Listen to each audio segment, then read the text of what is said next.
नमस्कार, एक बार फिर से आप सभी दर्शकों का स्वागत है संसार क्रांति में और मैं हूं आपके साथ सौम्या माथुर। फिलहाल इस वक्त की बड़ी अपडेट मैं आप सभी के सामने लेकर मौजूद हूं। आप जो तस्वीर देख रहे हैं, तस्वीर में जो ये व्यक्ति हैं ये है सुधीर सांगवान, तो दूसरे हैं सुखबीर, जिसके साथ जो है गोवा पुलिस पूछताछ कर रही है कि आखिर उस रात को क्या हुआ था। इसके साथ ही मैं दूसरी तस्वीर आपको दिखाना चाहती हूँ। यही वो एक तरह से मतलब यहाँ पे इस जो ये रखा हुआ है, इसके अंदर जो है सोनाली फोगाट का शव है, जो मतलब आप देख सकते हैं कि एम्बुलेंस के अंदर रखा गया है और बताया जा रहा है कि रात के जो 11 बजे की फ्लाइट होगी उसके द्वारा जो है इसको पहले दिल्ली में लेकर आया जाएगा। दिल्ली से जो है यहाँ पर रोड के रास्ते हिसार के संत नगर के शमशान घाट में जो है दाह संस्कार किया जाएगा। ऋषिनगर के उसमें दाह संस्कार किया जाएगा। फिलहाल की तस्वीरें हम आपको लाइव दिखा रहे हैं। इसके साथ ही मैं आप सभी दर्शकों को बताना चाहती हूँ कि अब तक की जो बड़ी खबर ये है कि सोनाली फोगाट का पोस्टमार्टम हो चुका है और पोस्टमार्टम में किस तरह की खबरें निकलकर सामने आई है वो दिल दहला देने वाली है। नंबर 1 खबर ये आई है कि सोनाली फोगाट के शरीर पर लगभग 5 से 6 मार्क्स ऐसे मिले हैं जिसमें देखकर ये साफ तौर पर नजर आ रहा है कि सोनाली फोगाट की मृत्यु से पहले जो है हाथापाई की गई थी। और इसके साथ ही जिस व्यक्ति को लेकर संदेह हुआ था, सुधीर सांगवान को लेकर और सुखविंदर को लेकर, उनके खिलाफ भी धारा 302 जो है लगा दी गई है। और इसके साथ ही सोनाली फोगाट का जो शव है वो कॉफिन में डालकर अस्पताल से एयरपोर्ट में लेकर आया जाएगा। परिवार ने कहा है कि आईपीसी की धारा 302 लगाए जाने से वो खुश हैं, उनकी बहन को न्याय मिलेगा, लेकिन दोनों लोग जिनका वो नाम ले रहे हैं उनकी गिरफ्तारी होनी जरूरी है, जिसमें सुधीर सांगवान और सुखविंदर सिंह का नाम जो है बार बार आ रहा है। पोस्टमार्टम की जो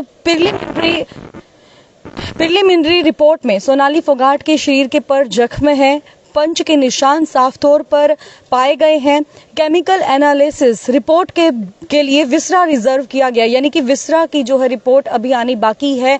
जो रिपोर्ट अभी जो सामने निकल कर आई है वो उसमें यही बताया गया है कि सोनाली फोगाट के जो अंदरूनी अंग है उनके ऊपर जो है बहुत ज्यादा घाव मिले हैं, यानी कि कह सकते हैं कि पंच के निशान मिले हैं, साफ तौर पर उस रिपोर्ट में बताया गया है। और मौत का कारण जो है हार्ट अटैक ही है, लेकिन जिस तरह से सोनाली के शरीर पर इंजरी मार्क्स मिले हैं उससे ये संदिग्ध मामला बन जाता है और इसलिए गोवा पुलिस ने धारा 302 भी ऐड कर अपनी एफआईआर में जांच को आगे बढ़ाना शुरू कर दिया है। जिस वक्त सोनाली का पार्थिव शव गृह से पोस्टमार्टम की प्रक्रियाओं को पूरा कर निकाला जा रहा था, सोनाली के भाई, जीजा, बहनोई और परिवार के अन्य सदस्य उस समय मौजूद थे। इस वक्त की बड़ी अपडेट ये है कि सोनाली फोगाट की जो पोस्टमार्टम रिपोर्ट है वो आ चुकी है। मैक्सिमम जो है उसके ऊपर पंच के निशान थे।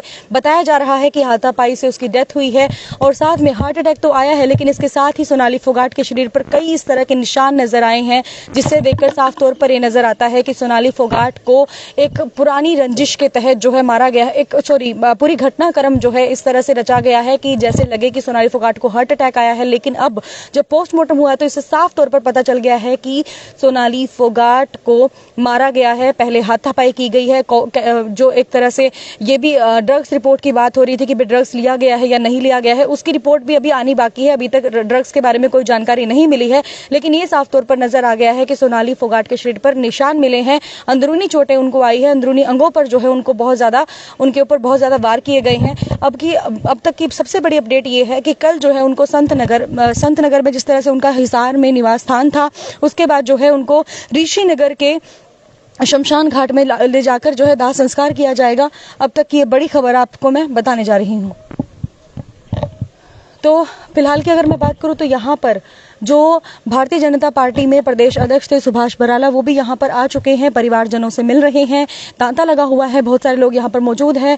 सोनाली फोगाट के जो है हम लोग फार्म हाउस पर हम फिलहाल मौजूद हैं। इस वक्त की जो बड़ी अपडेट है वो यही है कि जैसे हमने कल दिखाया था, कहीं ना कहीं खबर का असर ये नजर आ रहा है कि कार्यकर्ताओं ने बड़ी बात कही थी कि अभी तक सोनाली फोगाट के परिवार से मिलने के लिए कोई भी बड़ा नेता या कार्यकर्ता या फिर कोई भी बीजेपी पार्टी का बड़ा प्रतिनिधि यहाँ पर नहीं आया है, जो आकर जो है मिल सके, बात कर सके। लेकिन फिलहाल की अगर बात करें तो सुभाष बराला यहाँ पर आए हुए हैं, जो भारतीय जनता पार्टी में पहले प्रदेश अध्यक्ष थे। इससे पहले जो है सुभाष चंद्रा भी यहाँ पर आए थे, जो राज्यसभा सांसद रह चुके हैं। और इसके साथ ही उससे पहले हरियाणा सरकार के जो कैबिनेट मंत्री है डॉक्टर कमल गुप्ता, वो भी मिलकर गए हैं। और बेटी की अगर हम लोग हालत की बात करें तो बेटी की हालत जो है अब फिलहाल रो रो कर उसका बुरा हाल है। परिवारजनों की तरफ से बेटी को ये जानकारी दे दी गई है कि उसकी जो मदर है वो दुनिया में नहीं रही है। और इसके साथ ही हिसार के जो मेयर गौतम सरदाना है वो भी यहाँ पर आए थे। और इसके साथ ही जो बरवाला से पूर्व विधायक रह चुके हैं रामनिवास घोडेला भी यहाँ पर आकर जो है, रामनिवास राणा जो कांग्रेस पार्टी के पहले हिसार से प्रत्याशी रह चुके हैं, वो भी आकर यहाँ पर मिलकर गए हैं। बट बेटी से नहीं मिल पाए क्योंकि बेटी को देखने की किसी की भी हिम्मत नहीं है। बेटी जो है पूरी तरह से टूट चुकी है। 2016 में अपने बाप को खो चुकी थी। उसके बाद 2022 में बड़ी ट्रेजेडी जो है उसकी मम्मी के साथ हुई कि एक मतलब जिस तरह से परिवार वालों ने शक जताया कि जो सुधीर सांगवान है और जो सुखविंदर है वो दोनों के दोनों ठीक नहीं है। अगर मैं पहले की बात करूं तो एक बड़ी बात यह भी है कि सुधीर सांगवान ने जितने भी कुक जो है सोनाली फोगाट के खाना बनाते थे, या फिर जितने भी नौकर चाकर 24 घंटे जो सोनाली फोगाट के आसपास रहते थे, सबको जो है ड्यूटी से हटा दिया था। जितने भी ड्राइवर थे सबको हटा दिया था। यहाँ तक कि खाने का, पीने का, हर तरह का इंतजाम जो है सोनाली फोगाट के लिए उनका जो पीए था सुधीर सांगवान ही करता था। हालांकि परिवारजनों के बीच में भी उसने दूरी बनाने का कार्य किया। सुधीर सांगवान कभी भी नहीं चाहता था कि उसकी फैमिली के साथ जो है डायरेक्ट लगातार जो है सोनाली फोगाट टच में रहे। इसीलिए जो है मतलब सुधीर सांगवान ही उसके केयर टेक करता था। हमेशा जो है 24 घंटे वो उसके साथ रहता था, सोनाली फोगाट के साथ रहता था। लेकिन अब जो है सबसे बड़ा शक जो जताया जा रहा है परिवारजनों के द्वारा सुधीर सांगवान पर जताया जा रहा था, जिसके तहत अब जैसे सोनाली फोगाट की पोस्टमार्टम रिपोर्ट आई है, पोस्टमार्टम रिपोर्ट में जिस तरह से पता चला है कि सोनाली फोगाट के शरीर पर काफी निशान पाए गए हैं। उसके बाद जो है धारा 302 के तहत सुधीर सांगवान और सुखविंदर के खिलाफ जो है FIR दर्ज कर दी गई है, गोवा पुलिस के द्वारा की गई है।